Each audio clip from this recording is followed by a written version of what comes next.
Écoute-moi bien, auditeur. Je suis la mascotte de SEO Monkey. Bon, on va aller droit au but.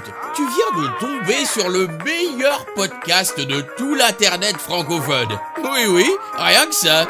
Ici, on parle de marketing digital. Alors prends ton café, pose tes fesses au chaud et ouvre grand tes oreilles jusqu'à la fin.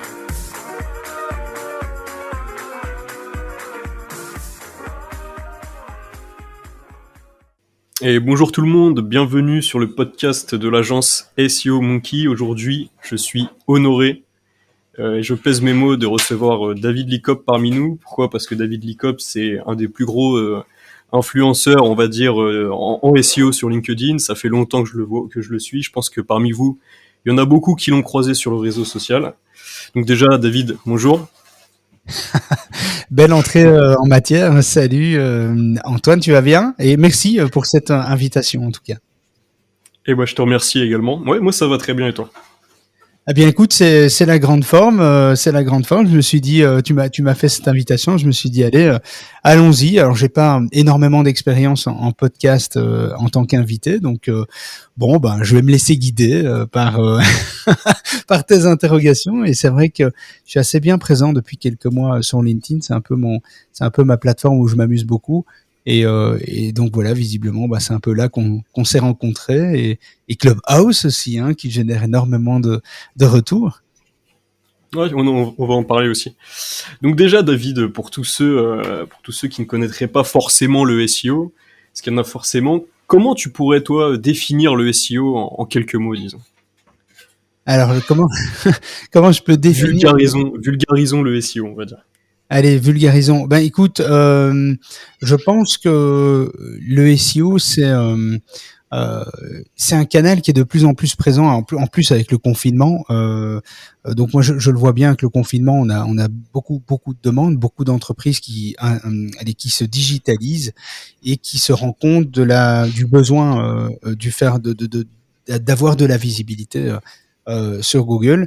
Et donc je pense que on peut pas passer à côté du référencement sur Google, hein, c'est évident. Il y a énormément de mots-clés à aller chercher et le SEO, ça représente une croissance organique assez exceptionnelle. Et donc, le SEO, en fait, ça permet de renforcer la crédibilité de son entreprise et vraiment de décupler sa croissance. Et ça, les entreprises en France, en Belgique, le vivent vraiment pleinement depuis le confinement, quoi. C'est un peu le seul échappatoire que beaucoup d'entreprises ont, c'est de se dire aïe, on doit fermer, qu'est-ce qu'on doit faire ?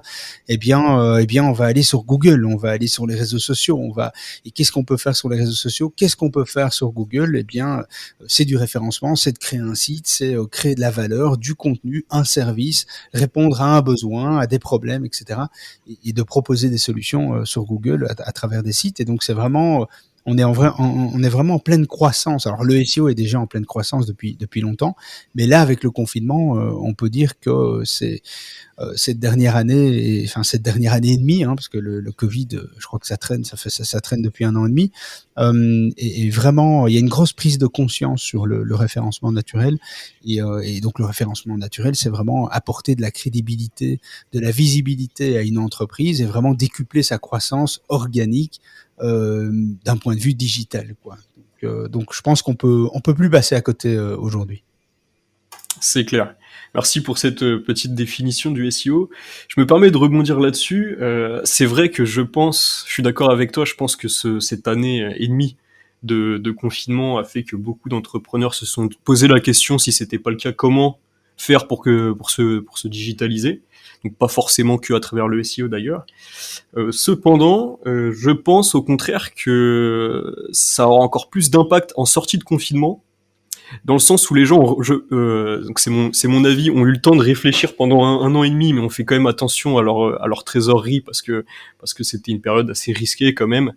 Mais là, je pense qu'en sortie de confinement, et je sais pas si tu l'as ressenti aussi, les gens maintenant sont prêts peut-être plus à investir davantage dans le digital que pendant cette année de Covid qui était quand même un peu compliquée pour tout le monde.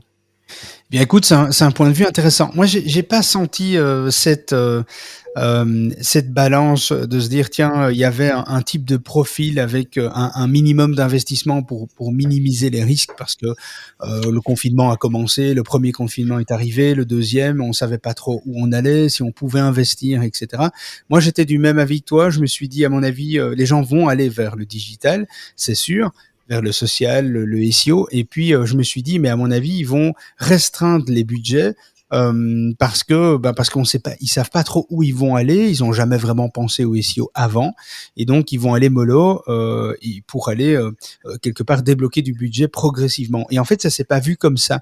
Nous, dans l'entreprise, on n'a pas vu cette allez, cette nuance que toi tu apportes. Et donc on a vu vraiment un investissement, quoi. On a vu beaucoup d'entreprises ne pas du tout avoir peur et d'avoir quelque part même tu sais, miser sur le SEO comme si c'était le dernier recours, en se disant il faut pas limiter nos budgets, il faut y aller à fond parce que c'est notre seule porte de sortie. Et donc moi j'ai plutôt vu le SEO comme ça au premier confinement surtout. Alors le deuxième confinement, j'ai pas vu une intensité plus élevée ou plus faible. Allez, on avait quelque chose d'assez stable. Il y avait tout autant de demandes. Et puis là, vers la fin du confinement, c'est vrai qu'on a encore plus de demandes. Peut-être que ça se caractérise par cette troisième vague, cette sortie de cette troisième vague qui dit que les entreprises ont envie d'encore aller plus loin.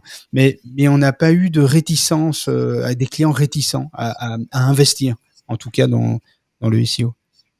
D'accord, ok.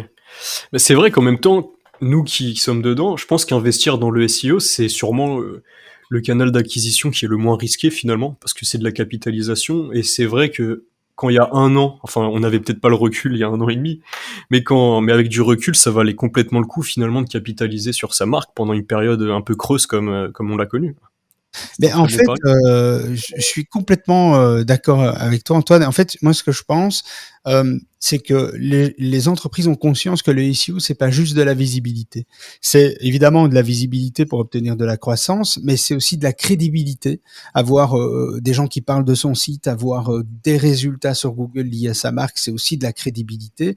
Et du coup, c'est du renforcement aussi de réputation en ligne. Et donc, je pense que c'est ces aspects-là, la crédibilité, la réputation, la croissance, c'est un levier en fait qui est énorme, qui a toujours été énorme pour toi comme pour moi, comme nos collègues dans les agences, etc. Nous, on le sait très bien depuis plusieurs années, mais je pense que vraiment, il y a une grosse prise de conscience en Europe francophone, il y a une grosse prise de conscience sur les enjeux du SEO. Le SEO, c'est pas juste avoir son site qui ressort sur une requête, c'est aussi la crédibilité, la réputation, le fait de décupler sa croissance. Vraiment, c'est quelque chose qui est de plus en plus pris en compte, et les gens savent que aujourd'hui que d'avoir un magasin dans une petite rue d'un village au fin fond de la Normandie, eh bien c'est bien, on a quelque chose, on peut faire parler de son magasin autour de soi, on peut amener des gens tout le temps dans son magasin, mais ça va demander énormément d'énergie. Tandis que le SEO aujourd'hui, ça permet de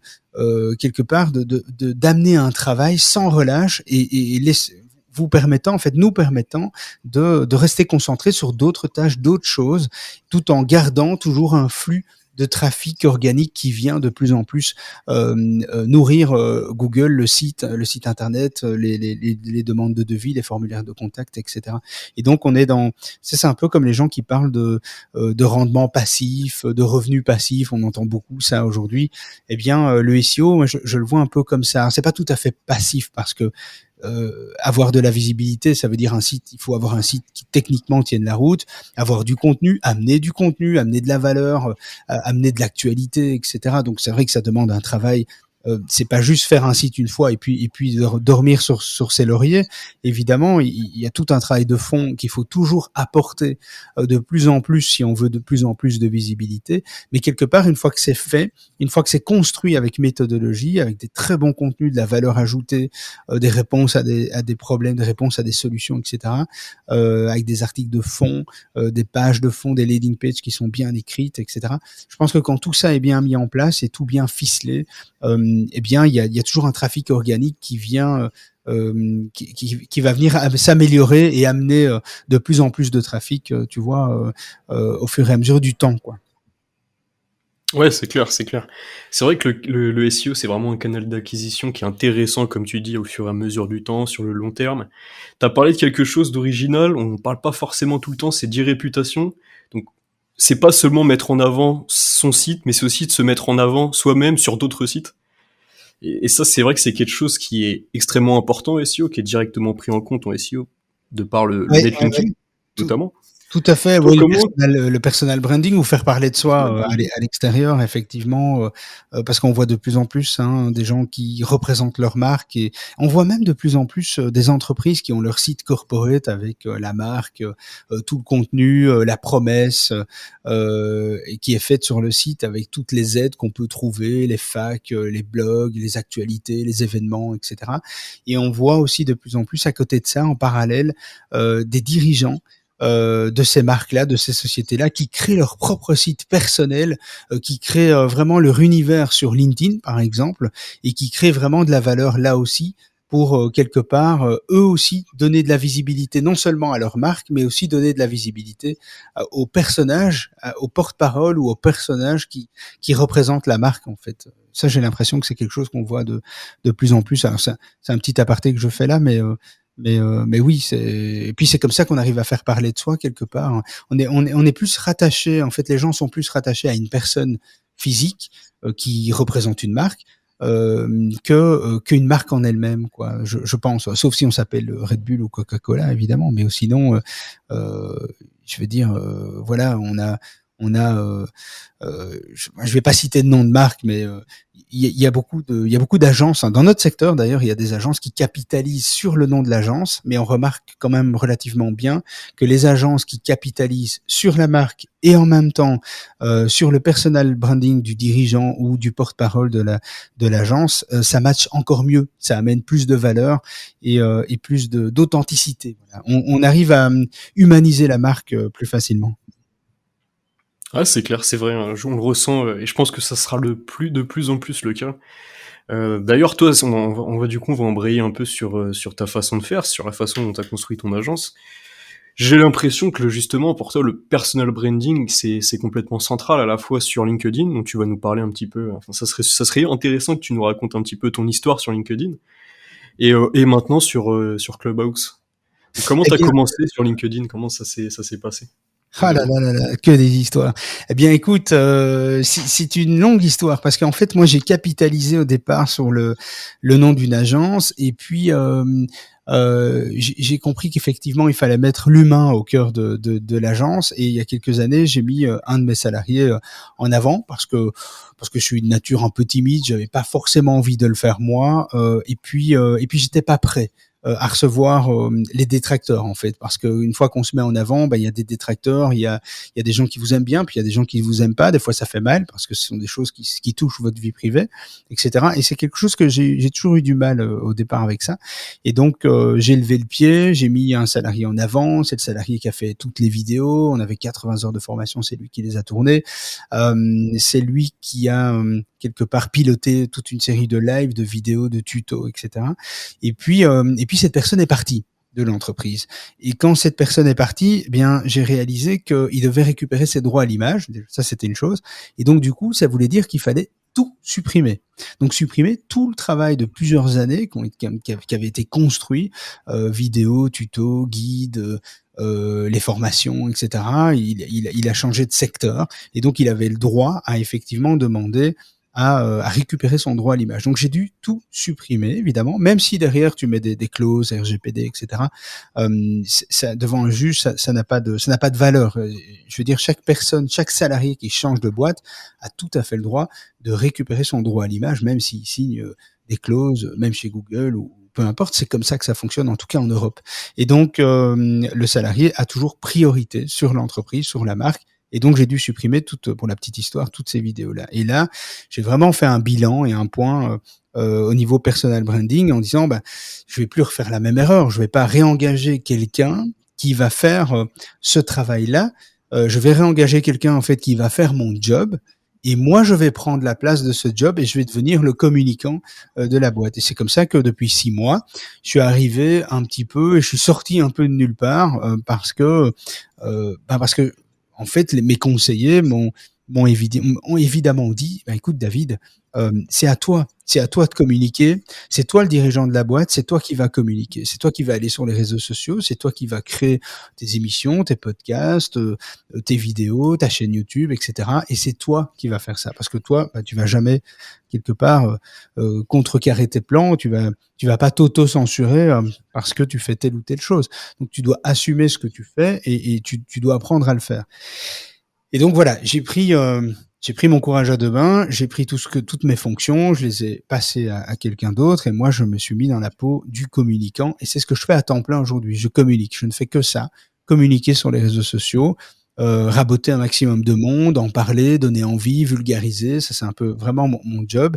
Et puis après, si on a des clients qui passent par là, par tout ce travail de communication, ce personal branding, c'est très bien, ils arrivent dans la société, ils sont transférés chez mes collègues, ils les gèrent, et moi je gère toujours la communication. Donc ça c'est devenu mon job. C'est comme ça que je suis arrivé sur LinkedIn il y a quelques mois, avec un plan de communication, avec des stratégies qui ont été écrites et que je dois suivre quelque part pour apporter crédibilité à ce qu'on fait, à ce que je fais, aux technologies qu'on utilise, etc., etc. Donc c'est comme ça que j'ai décidé LinkedIn parce que Twitter j'aime pas du tout. Ça c'est très personnel, mais j'aime pas. C'est très clivant, ça clash. Enfin moi j'aime pas cette communication là. Donc j'ai abandonné Twitter. Puis j'étais beaucoup sur Facebook avant avec un de mes collègues et voilà, Facebook c'est quelque chose qui nous a apporté énormément de crédit et de chiffre d'affaires, mais aujourd'hui j'avais envie de tester un réseau beaucoup plus professionnel et voir comment ça allait matcher. Et en fait, ça marche super bien sur LinkedIn, quoi. Quelque part, le taux de rétention est très bon, l'engagement est très bon. On arrive à créer des hashtags pratiquement à chaque fois qu'on fait un post. Les gens jouent le jeu, quoi. Les gens sont preneurs. Et puis est arrivé Clubhouse. Si je suis trop long, tu m'arrêtes, hein, parce que moi j'aime bien Non, parler. non, je t'écoute, c'est très très intéressant. Et puis je suis arrivé et puis j'ai un pote sur LinkedIn qui me dit tiens, une invitation Clubhouse. Je dis ah non, Clubhouse ça va me faire chier. Je dis non, ça va être encore un réseau de plus. Donc moi je faisais partie des sceptiques, quoi. Tu sais, les gens, tu sais, le gars qui voit un nouveau truc qui se dit oh non, ça va encore me prendre du temps, non merci. Et puis j'ai entendu parler. Je me suis dit bon, je vais quand même aller voir. Et en fait j'ai pris un plaisir de dingue parce que je suis arrivé sur Clubhouse, j'ai découvert ce réseau vocal en fait où tu ne peux que parler, tu ne peux rien écrire, rien échanger. Il y a quand même une chose qu'il faut savoir, c'est que sur tous les réseaux, tu peux tout photoshopper, tu peux te créer une vie, mais sur Clubhouse, tu peux pas, parce que tu peux pas photoshopper ta voix. Bien sûr, tu peux changer ta voix si tu as envie, évidemment, techniquement, mais tu peux pas changer ton identité, ton authenticité. Et si tu le fais, tu vas le faire pas longtemps, parce qu'à un moment donné, ton authenticité, ce qui fait que tu es Antoine, ce qui fait que je suis David Licop, c'est quelque chose qui va reprendre le dessus. Et donc sur Clubhouse, ça se ressent. Et donc si t'es quelqu'un je sais pas, de loyal, d'authentique, t'es quelqu'un de joyeux, etc. Même si des fois on a tous des coups de mou, hein, tous d'accord. Mais quand même ça va se ressentir. On va ressentir en toi une personnalité. Si tu communiques une fois par mois, ça va être compliqué, mais si tu communiques tous les jours sur Clubhouse, les gens vont comprendre qui tu es, ce que tu fais, ce qui t'anime, ce qui t'excite, ce que tu aimes faire, etc. dans la vie. Et en fait, les gens vont le percevoir à un moment donné. Et c'est ça la force de Clubhouse. Et puis, j'ai découvert des personnalités incroyables, des consultants avec qui je travaille aujourd'hui, que je connaissais pas du tout. Donc, tu vois, c'est vraiment un truc de dingue que j'avais jamais vu avant, et qui était pourtant sur LinkedIn, quoi. Parce que LinkedIn, comme Facebook, comme Twitter, ils ont des algorithmes qui font que tu rentres quelque part un peu dans un univers, tu vois, tu t'abonnes à des gens, à des pages, et puis à un moment donné, t'as l'impression que t'es rentré dans un cercle un peu fermé, c'est difficile de sortir de son cercle, de découvrir des nouvelles personnalités, parce que les algorithmes des réseaux sociaux te le proposent pas parce que tu es enfermé dans une espèce de bulle, en fait, avec un réseau assez fermé. Et en fait, tu dois vraiment t'intéresser aux autres volontairement pour que les algorithmes comme LinkedIn te proposent des nouvelles personnes, des nouvelles personnalités. Et ça, tu le fais pas naturellement. Par contre, sur Clubhouse, tu le fais. Tu découvres sur Clubhouse des personnalités, des nouvelles personnalités. Tu découvres des gens vraiment intéressants. Parce que tu échanges verbalement, vocalement avec. Et donc, et là, ça a été une vraie révélation, quoi. Je me suis dit, waouh, c'est génial ce truc. On communique avec des gens, on échange. Au tac, comme on fait maintenant. Tu vois, je parle, tu me poses une question, je te réponds, etc. Eh bien, c'est la même chose. Et ça, c'est juste que il y a plein de gens qui nous écoutent en même temps. C'est comme si on discutait maintenant et qu'il y avait 50 personnes qui nous écoutent. Et puis qu'il y en a un qui lève la main et qui dit, tiens, je peux monter, j'ai une question pour toi, David, etc. Et puis ça élève le débat, ça lance le débat. Et c'est génial, quoi. C'est vraiment quelque chose d'assez incroyable. Et là, si tu maîtrises pas ton sujet, eh bien, ça va vite se faire savoir et tu vas vite caler, tu vas vite pas accrocher au réseau. Et donc, tu dois quand même avoir une certaine expertise dans ton métier. Si tu lèves la main et que tu dis, tiens, moi, je veux dire un truc, euh, parce qu'il y a des gens qui parlent pour parler, et puis il y a des gens qui parlent pour dire vraiment quelque chose. Et ça, c'est super intéressant. Et c'est super intéressant, et c'est quelque chose que tu peux évaluer sur Clubhouse, que tu peux pas du tout évaluer sur LinkedIn, par exemple, ou Facebook. C'est beaucoup plus difficile. Et donc c'est ça qui fait que moi j'ai adoré. J'ai découvert des gens, et puis on a créé une room. Puis on s'est dit tiens, j'ai rencontré Linda Shell, qui est spécialiste social media, qui a fait un peu de SEO avant, et on s'est entendu une fois en dehors de Clubhouse. On s'est appelé. Et puis on s'est rendu compte qu'on avait la même personnalité. On s'est dit tiens, on ferait bien une room. Le mercredi c'est le SMO pour toi et les autres jours de la semaine c'est le SEO parce qu'il y a plein de trucs à dire. Je voudrais tester. Et donc du coup, ben aujourd'hui ça fait la 50e émission qu'on a fait ce matin où on parle de SEO à 7h44 le matin, quoi, pendant une demi-heure, 45 minutes. Et en fait on s'éclate, quoi. Il y a une centaine de personnes, on s'éclate, on s'amuse, on donne des tips tous les jours parce que l'idée c'est de donner de la valeur, de vulgariser et de donner de la valeur. On en donne tous les matins et puis les gens montent, posent leurs questions, jouent le jeu. Il y a des gens qui reviennent quelques jours après en disant tiens, j'ai testé ce que tu nous as dit, ben voilà moi ce que j'ai découvert, j'ai testé ça avec ça, et puis il y a des retours qui se font comme ça en live, et ça c'est exceptionnel, quoi. Je veux dire, c'est quelque chose d'assez innovant et enfin moi qui m'excite beaucoup, quoi, du coup. Ok, incroyable. C'est vrai que moi, Clubhouse, j'y ai pas encore assez traîné, je pense, parce que j'ai essayé un petit peu. Je me suis un petit peu perdu dans des rooms autour de l'entrepreneuriat, marketing digital, Facebook, ads, SEO, et j'ai trouvé il y avait un peu trop de sujets différents. Donc je me suis un peu perdu et je suis parti. Mais c'est vrai que typiquement ta room, elle m'intéresse beaucoup, et je pense que j'irai y faire un tour. Du coup, c'est tous les matins à 7h44, c'est bien ça? Exactement. 7h44 tous les matins. Alors toi, tu tapes, quand tu arrives dans l'application Clubhouse, tu tapes David Licop, mon nom, ou tu tapes le club, La Face Cachée de Google. C'est là où il y a l'émission tous les matins. Ou tu tapes référencement. Je suis premier sur Clubhouse sur le mot référencement ou consultant SEO. Et donc voilà, on a vraiment travaillé ça pour faire en sorte que on n'est pas seul, hein. Je travaille avec Guillaume. Enfin, il y a plusieurs professionnels en fait de SEO qui ont leur émission. Il y en a qui l'ont le midi, il y en a qui l'ont le début d'après-midi, il y en a qui l'ont le matin comme moi. Et donc voilà. Mais nous, on a une particularité, c'est que on a monté tout un scénario, jingle, séquence auditeur, etc., avec de l'animation, un peu comme un radio. Alors, c'est vrai que c'est Ok. un petit peu évolué par rapport à ce que les gens en attendent de Clubhouse, mais en même temps, ça donne un effet assez pro, assez radio. Et puis peut y avoir une petite pause, etc. Avec, alors pas une pause publicité, mais une petite pause avec une séquence auditeur de 30 secondes, 40 secondes, qui annonce des trucs, etc. Donc c'est vraiment une dynamique assez professionnelle, mais en même temps où on vient, on donne des tips, mais on rigole un peu aussi, quoi. Donc il y a de l'humour, il y a du second degré. Des fois, on rigole l'un de l'autre, etc. Il y a de l'autodérision, et donc c'est vraiment un mélange de ça. Et ça, en tout cas dans le SEO sur Clubhouse, c'est pas quelque chose qu'on retrouve. Soit on a un truc hyper carré, hyper sérieux, ou alors très technique. Mais avoir quelque chose de vulgarisé et en même temps où on peut rigoler, faire une blague ou parler de la journée mondiale du jour, etc. entre deux sujets SEO, eh bien c'est vraiment cette légèreté qui font que que les gens apprécient en tout cas notre intervention le matin, parce que je suis pas tout seul évidemment. Il y a Linda, maintenant il y a Christophe qui nous a rejoint, etc. Donc on est de plus en plus nombreux à gérer cette petite émission, quoi. Mais en tout cas, je t'invite à venir nous écouter et je te ferai monter et tu nous parleras un peu de ce que tu fais, franchement, avec plaisir. Hein. C'est tout ce que je peux faire en retour, en tout cas par rapport à ton invitation d'aujourd'hui.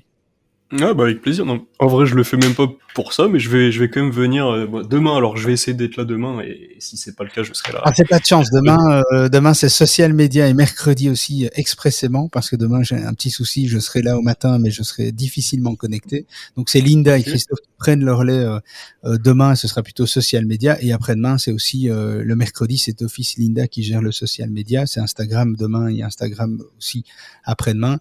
Et après, on revient sur le SEO à partir de jeudi. Ouais, ça, c'est des fois des arrangements qu'on a exceptionnellement. Ok, je comprends. On a Et du coup, le rythme classique, c'est mardi, si j'ai bien compris, mardi et vendredi SEO, c'est ça? Non?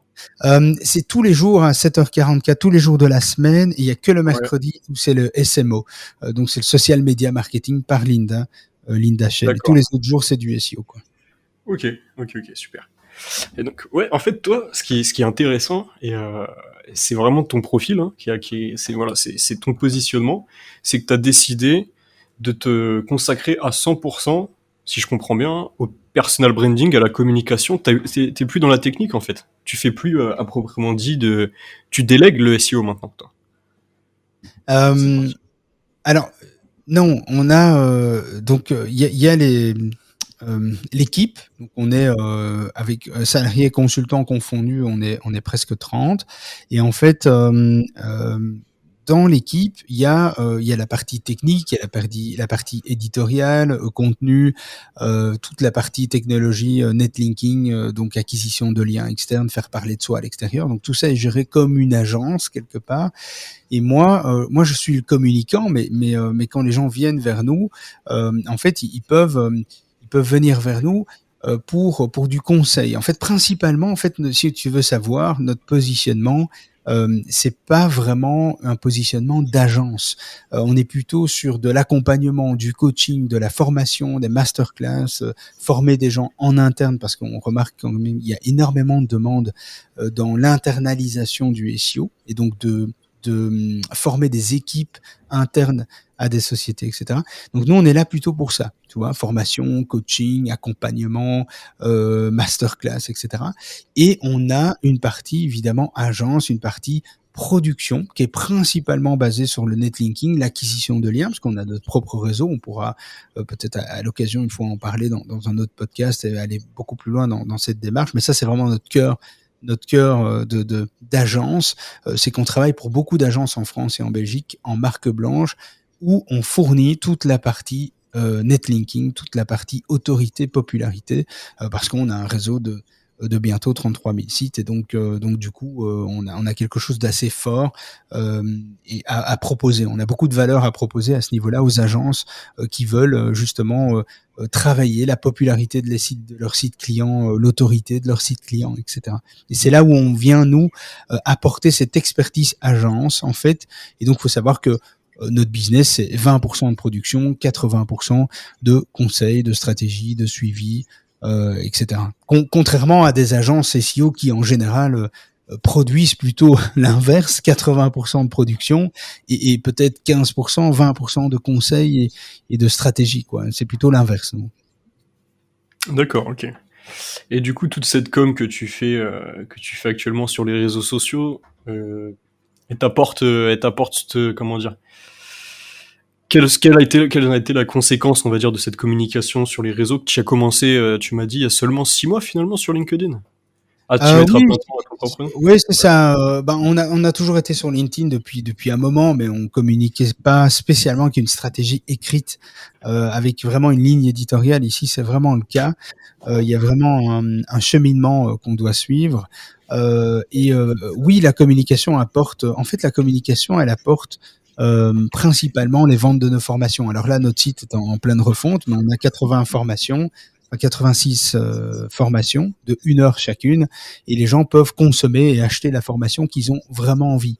Donc on n'avait pas envie de formuler comme la plupart des gens le font dans le SEO, c'est une formation, genre une formation de 30 heures ou 40 heures, et tu l'achètes 200 balles ou 300 balles ou 1000 balles, ça dépend comment on s'appelle, hein. Parce que si on n'est pas connu, tu vendras ça 200 balles, et si tu es connu dans le SEO, tu vendras ça 1500 balles. Donc voilà, bon, bref. Et donc du coup, tu peux, la plupart des formations que tu vas trouver, c'est des formations complètes que tu vas acheter. Ici, nous, on a cassé ce principe-là parce qu'on s'est rendu compte que beaucoup de gens qui suivent des formations ont déjà des connaissances, et ce qu'ils veulent, c'est approfondir certains points.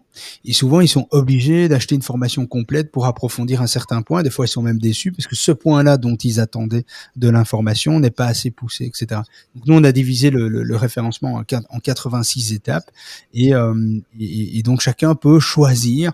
Si tu as besoin de faire que du netlinking, ben, tu prends cette formation qui est liée à ça. Si tu as besoin de faire du netlinking, mais du réseau privé, du PBN exclusivement, ben, tu vas plutôt prendre cette formation. Si tu veux faire du Google My Business, c'est plutôt ça. Si tu veux faire du référencement local, international, multilangue, tu vois, ce sont toutes des formations complètement différentes et isolées les unes des autres. Comme ça, tu peux vraiment choisir les éléments manquants, les maillons manquants pour former ta chaîne et avoir quelque chose de cohérent. Et donc ça, évidemment, ça rabote énormément de monde sur ces formations-là, ou sur le coaching, parce qu'on a des formules de coaching, d'heures en régie ou de prépayés, etc., en disant, ben, tiens, nous, voilà, on a ce problème-là chez nous, dans la société. Est-ce que vous pourriez nous aider à résoudre ce problème? Et alors, vous disiez, oui, ben voilà, en 2 heures ou en 4 heures ou en 3 heures de réunion, de meeting, on vous aidera à corriger ce problème, à vous expliquer pourquoi ça va pas, comment vous devez le corriger, pourquoi vous devez le corriger et comment le corriger. Et donc, on accompagne en se disant, ben voilà, il faudra par exemple 4-5 heures. Bien, ok, il paye 4-5 heures, on fait avec lui, on fait les retours, et une fois que c'est validé, qu'ils ont compris, et que le mécanisme est validé, la méthodologie, eh bien, ok, bien, il peut continuer, toi. Il est pas bloqué avec nous. On l'enferme pas dans un contrat ou dans un processus de contrat comme on peut trouver dans beaucoup d'agences finalement, hein, où on va leur demander 10 000, 15 000 ou 20 000 euros pour la première année, et puis on va leur donner les résultats, le reporting, et on va pas forcément leur expliquer ce qu'on va faire. Ici, c'est plutôt l'inverse, quoi. Ici, c'est vraiment une volonté d'expliquer comment on va le faire, qu'est-ce qu'on va faire, qu'est-ce que eux doivent faire, quelles sont les choses que eux vont devoir faire pour que ça marche aussi. Il faut que le client soit acteur de sa réussite au niveau SEO pour comprendre, être indépendant, et ensuite peut-être formuler vers nous une demande spécifique, peut-être une fois par an, pour faire un bilan, pour faire le point sur les actualités de l'année, pour peut-être des reformulations de formation sur certains points, etc. C'est ça, c'est ce qu'on arrive à mettre en valeur, en tout cas à travers la communication quotidienne sur Clubhouse, sur LinkedIn, etc. C'est vraiment ça. C'est d'apporter une flexibilité que le client sente qu'il peut être autonome par la suite. Il va pas rentrer dans un système qui va le cadenasser et le faire tenir à quelqu'un ou à une agence, quoi. Tu comprends ce que je veux dire? Ouais, je comprends bien. C'est vraiment donner au client la possibilité de reprendre la main à tout moment sur son référencement naturel. Faut plutôt apprendre à pêcher que je sais plus c'est quoi l'adage. C'est une belle analogie, c'est un peu ça l'idée. Ouais. Après, si on a des clients qui à un moment donné se disent bon, ben, on n'a plus le temps, on n'a plus l'envie, etc. On veut un clé sur porte, on le fait pas. Voilà.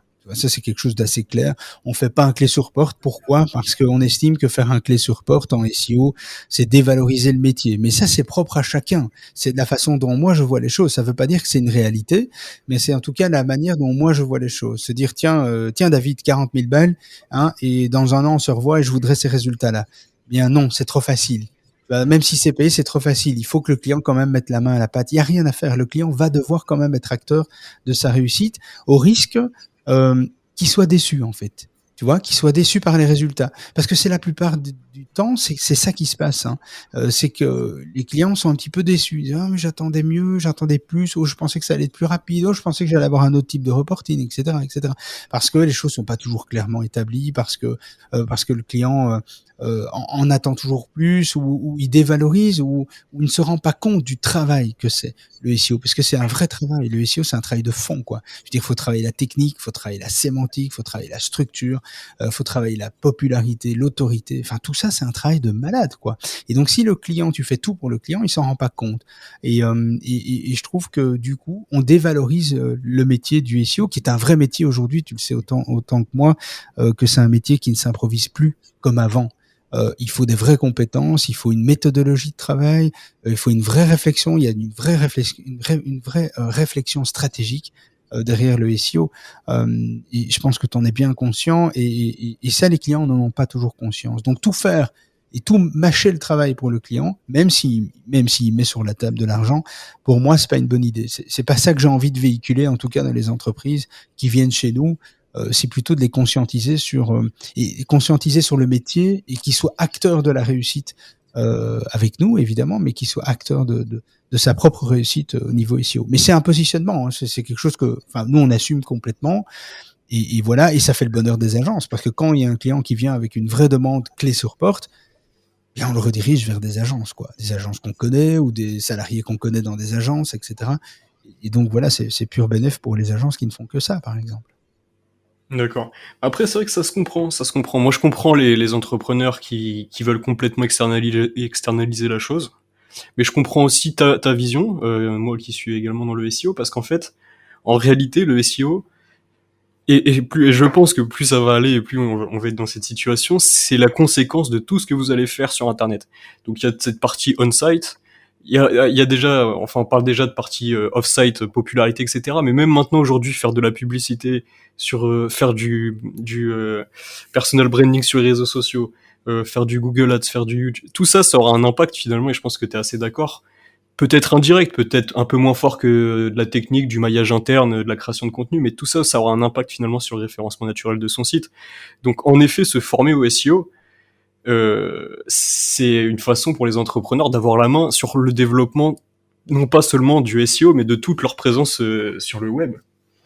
Donc c'est vrai que pour moi, ça se comprend, ça s'entend complètement, quoi. Exactement. Et en plus, le marché, il faut quand même se l'avouer, hein, le marché des agences est extrêmement saturé.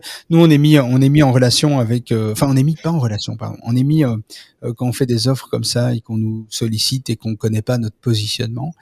Souvent, on nous dit, tiens, voilà, David.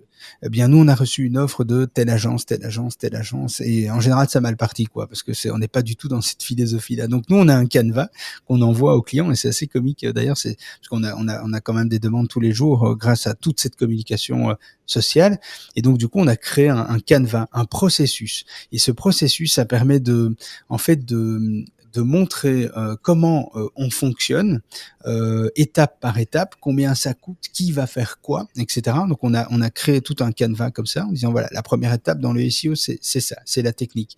Il faut d'abord analyser tout ce qui a été fait, l'état de santé actuel, est-ce que ce site répond à la conformité, aux normes, à ce que Google veut réellement, et puis ensuite on passe à la partie analyse de marché, persona, quels sont vos clients, comment vous devez leur parler, etc. On pose toute une série de questions, puis à l'analyse des contenus, de structure, de mélange interne, etc. Puis popularité, et puis suivi SEO. Il y a plusieurs manières de faire le suivi SEO, etc. Et donc on a posé comme ça une espèce de base, un email type comme ça, tu vois, processus en 6 étapes de notre mode de fonctionnement. Et quand on envoie ça, voilà, on dit voilà, on envoie ça, et si ça vous convient, on peut aller plus loin. Si cette méthodologie-là vous convient pas, eh bien, vous savez, vous pouvez faire votre choix, et vous savez que vous devez aller, du coup, trouver quelqu'un d'autre. Et c'est très intéressant, parce que du coup, on se plante très rarement. La personne qui valide le choix et qui nous dit, bien, moi, ça me convient très bien, parce que je veux apprendre, je veux comprendre, et je veux comprendre ce que vous faites, et j'aimerais comprendre ce on doit faire aussi, en priorité. Et là, c'est bingo. Je veux dire, on rentre dans un truc et c'est fini. Toutes les offres agences, type agence clé sur porte, elles tombent toutes à l'eau, parce que le client a compris que notre méthodologie, c'est de l'accompagner et qu'il comprenne comment ça fonctionne. Parce qu'il doit comprendre comment ça fonctionne pour amener lui-même une piste de réflexion, une nouvelle réflexion sur la manière dont il va apporter des contenus sur son site. Par contre, le client, à contrario, le client qui se dit oh non non, oh là là, ça va être trop de boulot, il va falloir que me demander trop de temps, ça va m'emmerder plus qu'autre chose. Eh bien, on sait que c'est un client de type agence, quoi. Et du coup, cette façon de fonctionner permet de vraiment de mettre le client dans des cases et de se dire ok, ça c'est vraiment un client clé sur porte. Il a pas envie. Il n'a pas envie de savoir. Et c'est intéressant parce que du coup, on n'en parle même pas avec le client par téléphone avant. On en parle évidemment quand il nous appelle, le téléphone sonne, on décroche. On en discute un quart d'heure, 20 minutes, mais pas plus. Et on lui dit, écoutez, je vais d'abord vous envoyer notre méthodologie par écrit. Vous lisez ça, c'est l'équivalent de 2-3 feuilles à 4. Hein. On décrit bien toute notre méthodologie, tout ce que nous, on va faire, mais tout ce que le client va devoir faire. Et on met ça par écrit, on envoie. Et le client, tout de suite, c'est OK, il se voit bien dans le travail et dans le processus, soit il se voit pas du tout dedans, et ça fait un filtre, mais hyper efficace. Du coup, ben voilà, on sait que c'est vraiment des clients agences ou des clients qui ont envie d'apprendre et d'aller plus loin, d'avoir une espèce de maturité plus établie sur le SEO. Et c'est un super process qu'un de mes collègues a écrit, parce que du coup, ça nous fait gagner un temps de dingue, quoi. Ouais, vous êtes sûr, je vois la chose, que lorsque vous commencez à travailler avec un client, normalement, 90%, ça va bien se passer parce que il aura déjà compris enfin, le fonctionnement de la roadmap, on va dire, C'est sur ça, les il mois. est dans l'attente d'être mis au cœur de sa stratégie. Donc il attend d'être au cœur de la stratégie la stratégie SEO de sa boîte ou de ses sites ou de son site, etc. Ouais, complètement. Et donc c'est complètement cohérent pour lui comme pour nous. On gagne un temps dingue en fait. C'est super, Ok. super efficace du coup. Et du coup, tu mettrais à combien de pourcents, on va dire, toi, la proportion sur laquelle tu dirais que tu me disais quand t'étais plutôt 80% conseil et 20% opérationnel, du coup, vraiment, tu passes 80% de la prestation à former le client, en fait. Oui, c'est vraiment l'idée. Hein. C'est vraiment 80% en fait du temps. Alors, soit il est formé en mode automatique, soit il est formé en mode manuel, c'est-à-dire que soit il rentre dans un processus sur notre site où il consomme du contenu. Donc, on a plusieurs abonnements. On a des abonnements premium annuels qui permet, il paye un fee et en fait, il a accès à toutes des formations en ligne, des guides, des tutos, des contenus premium qu'on écrit juste pour nos membres, etc. Ou il achète des formations individuelles en ligne, ou il prend du coaching et là on intervient physiquement, etc. Mais bon, quand il prend une formation, on intervient physiquement aussi, c'est-à-dire qu'il peut prendre une formation en ligne et acheter par exemple une option qui lui permet d'avoir un retour avec un de nos conseillers, avec un de mes collègues, moi ou un de nos consultants, etc.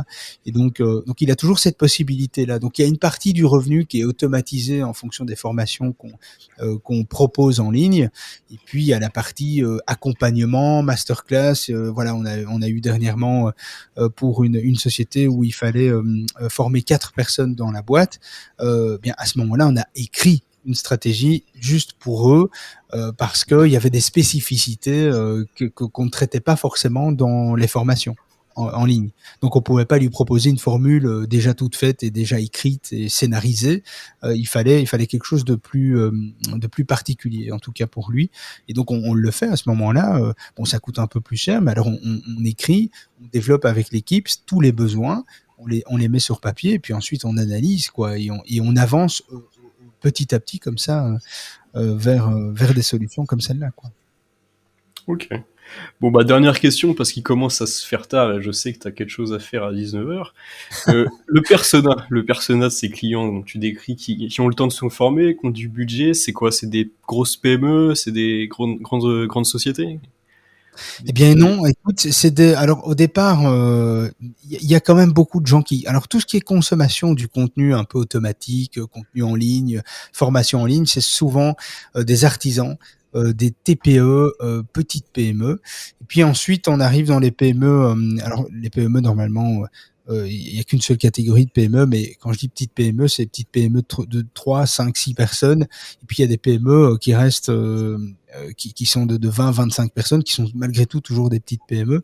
Et les TPE, c'est plutôt des petites sociétés, 1-2 personnes, et puis les artisans travaillent tout seuls.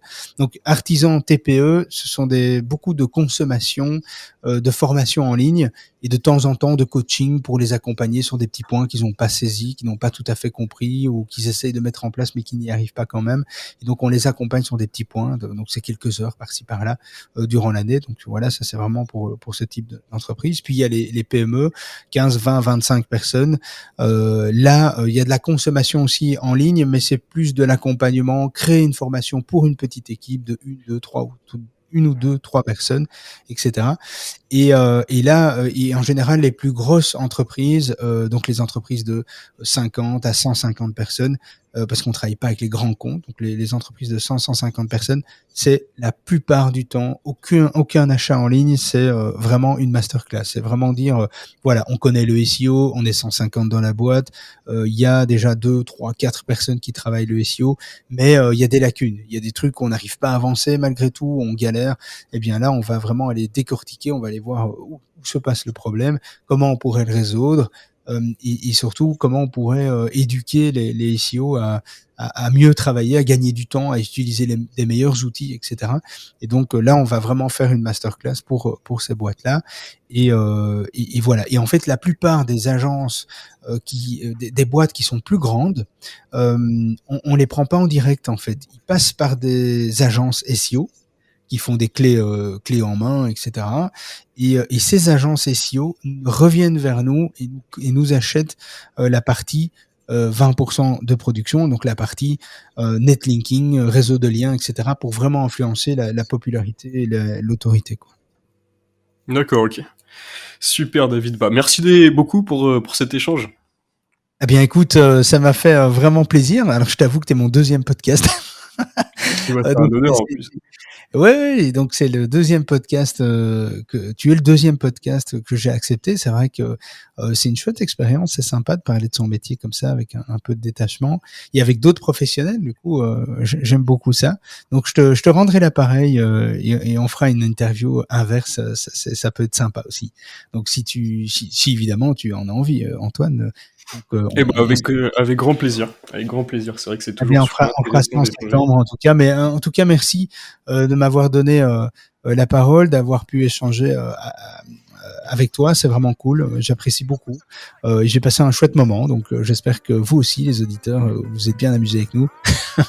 Et donc voilà. Et donc rendez-vous tous les matins à 7h45 sur Clubhouse pour le petit déjeuner SEO, on va dire. Et on se retrouve dimanche prochain pour le prochain podcast. Ciao. Merci. Ciao. Salut, c'est encore moi. T'as kiffé l'épisode ? Tu peux retrouver un résumé détaillé sur mon site seo-monkey.fr.